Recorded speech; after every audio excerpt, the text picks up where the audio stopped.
For the dishcloths and for the towels, you use the long tail cast on. And to make a long tail cast on, you have a long tail. And I generally just kind of eyeball this, but if you want to be real persnickety, if you know you're casting on 20 stitches, you can wrap around your needle and kind of try and figure it out.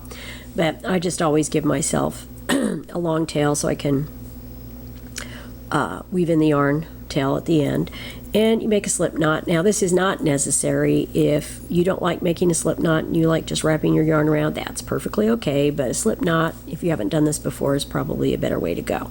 I put my working yarn over my index finger, and I put my yarn tail over my thumb, and I insert my needle, kind of make a loop with my thumb, insert my needle into that loop, and I catch the yarn from my index finger and I pull it tight. And you want it snug, otherwise your cast on is going to be kind of sloppy looking. I insert it, I pull the yarn through, and I snug it up. And I just go ahead and continue this. Now I'm going to only cast on a couple of stitches. I'm not going to do the whole thing, the 38 stitches or whatever it is, just a few stitches. And after I've cast on, I want you to notice that the long tail cast on produces the first row of stitches. Notice that there's this kind of horizontal line at the bottom that your cast on produces. And if I turn my needle over, I've got a little row of purl bumps. So this is, when you're knitting, it doesn't really matter which side you pick to be your right side, as long as you're consistent within a project. Now for this project, because I want 3 rows of garter stitch, or 3 ridges of garter stitch at the base and top and bottom of each cloth, I'm going to use this as my first ridge. So here's the first row that I'm working. And I'm going to, well, the other thing that we do in this pattern is, in order to get a little edge stitch, we slip the first stitch purlwise. Otherwise, I'm going to have like a little garter bump, and I'd rather have this little chain stitch that you'll see as I do this. So I slip it, and I bring my yarn to the back because I'm going to knit, and I knit the next row. So this is row 1.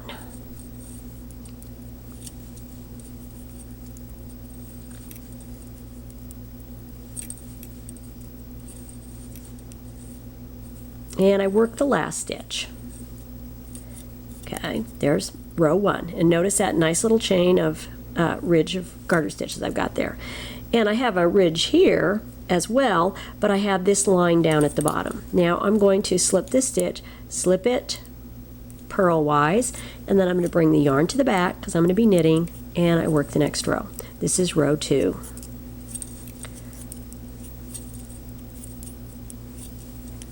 So I've got a cast on row and 2 rows. And notice I work that last stitch and it leaves like a little twisted knit stitch there. It's going to be a nice little edge for me. I'm going to slip that stitch. I'm going to bring the yarn to the back, and I'm going to work it. Now notice that I now have 2 ridges. Okay, and that's what I want at the bottom of my towel. On the other side, I have that little line on the bottom, which I don't care for as much. I'm going to slip this stitch,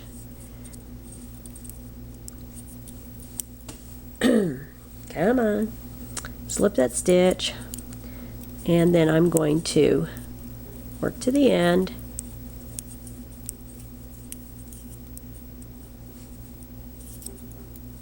and notice I'm getting that little edge stitch. And now I've got my 3 ridges. This is where I would start my pattern. That is the bottom of my towel or cloth. I've got my cast on, and then I worked several rows, and this is where I want to be on the right side. Now in this pattern you maintain 3 knit stitches at either side, and I'll have a video in a second about how to do that. And on the first right side row, because it's knit, I just knit all the way across.